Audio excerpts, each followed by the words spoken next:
Hi everyone. Thanks for watching the Compass Guide videos. I know you have been waiting. A lot of people are reaching out saying that when I be having the next video. So I was doing some work at the background. I'm today recording it on when the day of Diwali.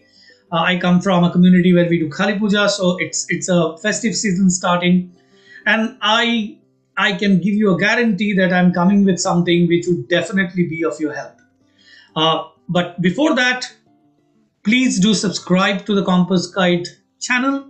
Please spread it among your friends and peers. It might help them. Today, I am really privileged and honored. And as I said, that I have someone with me, which will be a surprise for you. It is definitely a boon for us to have somebody like him agreeing to give his precious time to us. And this person is very important for all of you who are going to watch. The reason being, if you are someone who is in your mid-career level or senior career level, more than mid-career, I would say senior or very senior level, and you are still thinking about changing country, and I mean country, not job, changing country, and you are having so many questions because especially you have gone to that level, and this person has walked that path. This person had reached the pinnacle of leadership and then decided to move. So we are really privileged and honored to welcome Hai. I call him Hai. Welcome Hai to us to Compass Guide channel. Thank you so very much for taking your time with us and giving us this time. Thank you so very much for joining us. Hi Sandeep, and thank you for having me for your, I think, very special channel. Thank you. And without letting my audience know who you are, Hai, I want to let them know and let them understand. So just to let all of you know, Hai is currently the head of international subsidiary banking in HSBC since September 2019. Before that, Hai was the chief executive officer of HSBC Bank Vietnam since 2014. He's the first ever Vietnamese person to head operations at the Vietnam's leading foreign-owned bank, which was HSBC. Hai, a well-known and respected figure in Vietnam's banking and finance sector, first joined HSBC in 1995 and then became the first ever Vietnamese national to be appointed head of global markets at HSBC Vietnam in 2004 and head of global banking and markets, which is global banking and market GBNM as we call it, way back in 2012.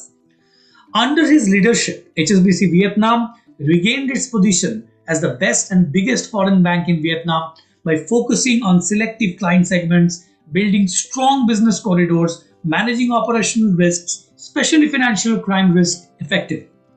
The bank has achieved many key milestones, such as closing the first local currency swap in Vietnam in 2004, acting as the joint lead manager and joint book runner to issue a billion dollar Vietnam sovereign bonds in 2014, and a joint mandated lead arranger and book runner for 12-year $950 million funds covered buyer credit facility for VinFast in 2018. Hai personally received the certificate of merit from the governor of the State Bank of Vietnam for his achievements in building and developing the banking industry in Vietnam. Welcome, Hai. We are absolutely privileged and honored to have you among us and to share your wisdom from your experiences. And I'm sure people, not just from Vietnam, not just from Southeast Asia, but anybody who is at a leadership level in their home country and thinking about Canada would definitely get a lot of benefit from this conversation. Thank you. Thank you, Sandeep. And firstly, actually, I should say Happy Diwali. Right? Thank you. Thank you. Yes, we are on that. We are in that week, and yeah, thank you so very much for wishing us. Thank you. Yeah. So coming to, I had so many questions. How you know that, we have been talking for some time, and I was thinking about, inviting you for this for quite some time because I think it can bring in a lot of value, and that's why I was, in a kind of lost to think that what kind of questions should I really bring in front of you. And the first question, which came to my mind, which is, you reached a pinnacle in your own country. You became the CEO of the top foreign bank in Vietnam, and Vietnam is one of the top most growing economies of Southeast Asia and the world right now. Yeah. In that context, you kind of grew yourself from 1995 to 2012, and you became the CEO of that place, and you stayed as a CEO for 5 to 6 years almost before you moved. So why? What was the thought process in your first two parts of this question? One, what was the thought process in choosing Canada, Yeah. and why was that? And then the other part is that when you reach that pinnacle, and people who are in leadership position, obviously everybody doesn't become a CEO, but leadership position, and are thinking about this move, what are the few tips that you would share with them? Sure. I think a great question. I got a lot of questions when I come over here. A lot of people say that, why coming over here, right? With all the successes you have back in your home country, with like all the comfort that you have in the market. And I guess that is a quite familiar situation for many of us, right? When we are thinking about what's next in our career. I think for myself, it's a bit unique that after being a CEO for 5 years, normally you need to move to the next role. You cannot stay in the role forever, right? Unfortunately. So for me, definitely I need to move to a new market. And that really triggered the question that, so which country is the best place for work and also from family perspective as well. Canada, I think, has always been my top 3 country in my list. I think it's very famous as a very welcoming country for immigrants. I think it's a great market next to, I think, still the biggest market in the world, US market today, right? So a lot of boxes are ticked like in terms of choosing Canada as a place there. Also, I would say that coming over here, then I'm really surprised is that probably Canada is a very unique country that you don't feel that you are a foreigner.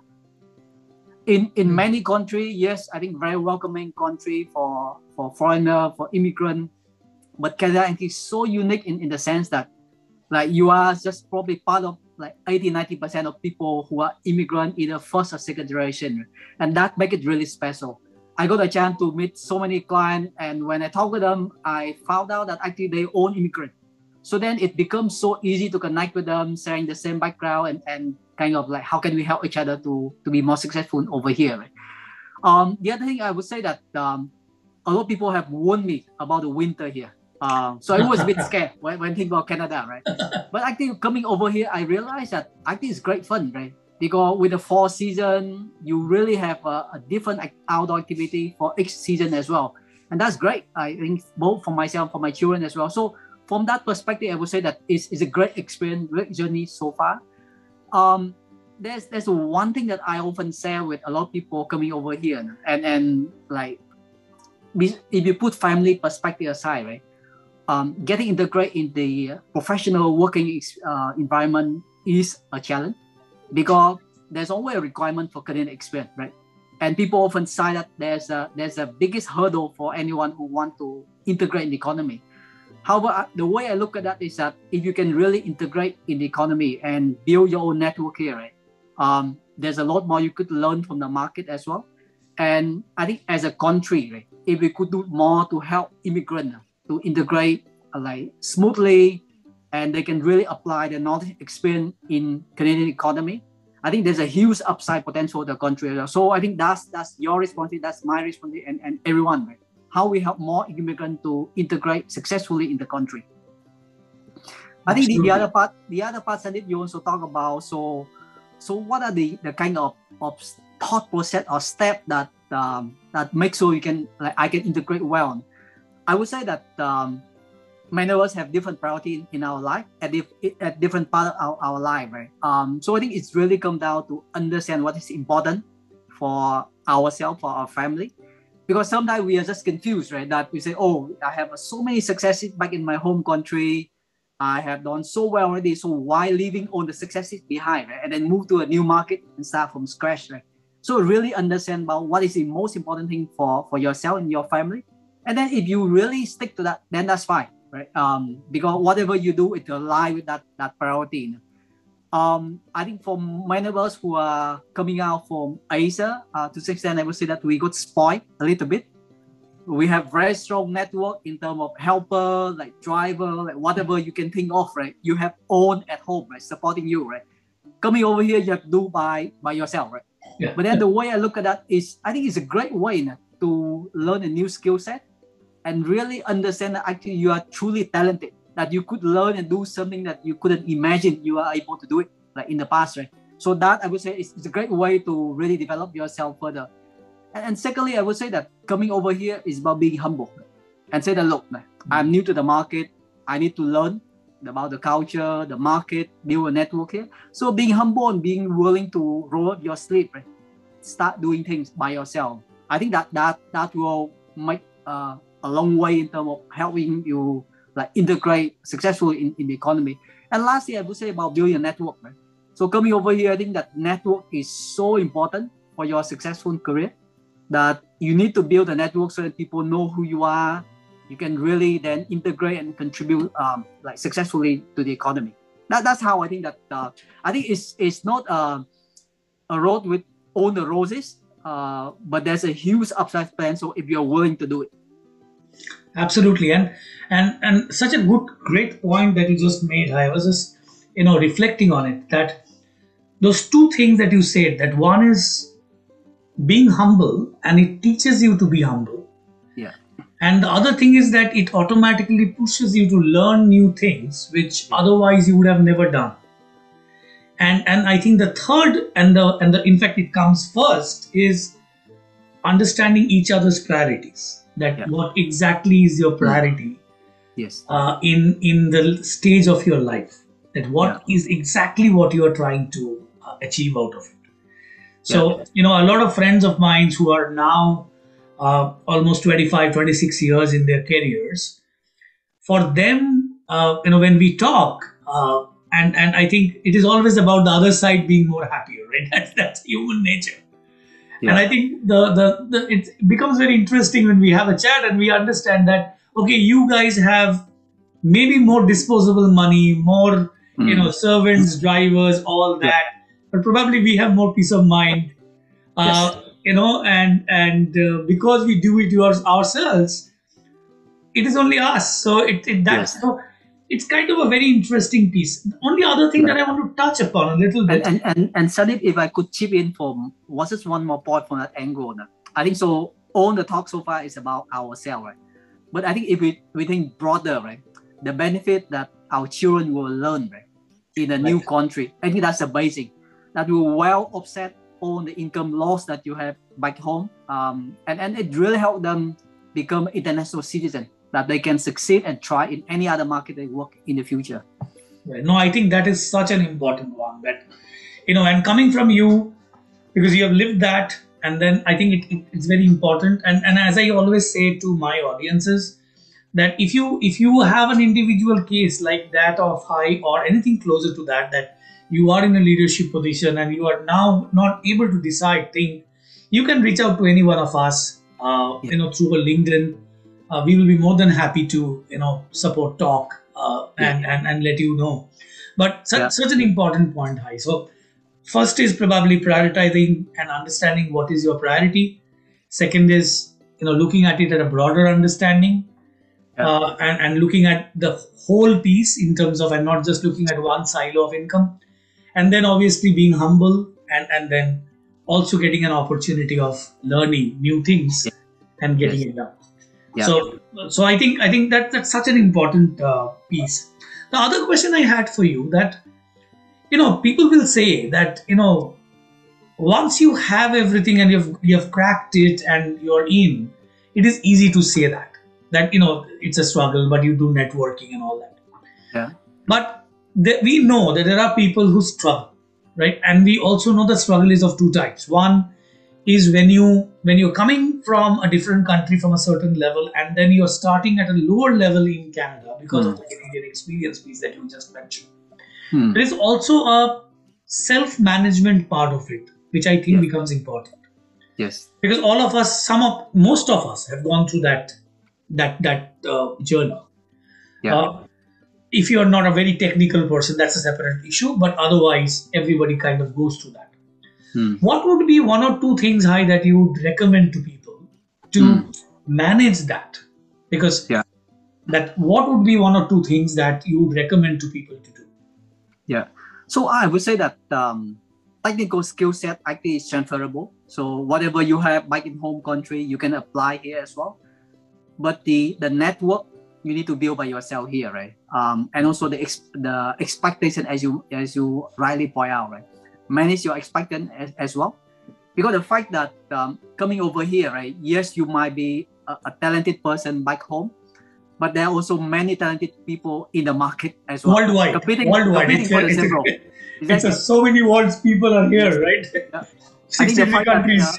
The fact that I have been here for the last 2 years, and any time that when there's a role opening up, right, I can see the number of applicants from so many countries in the world, like just trying to get into the country. So again, it's just a reality that you have to face that competition, right? And also people have been here working for so many years. They have been waiting for that opportunity.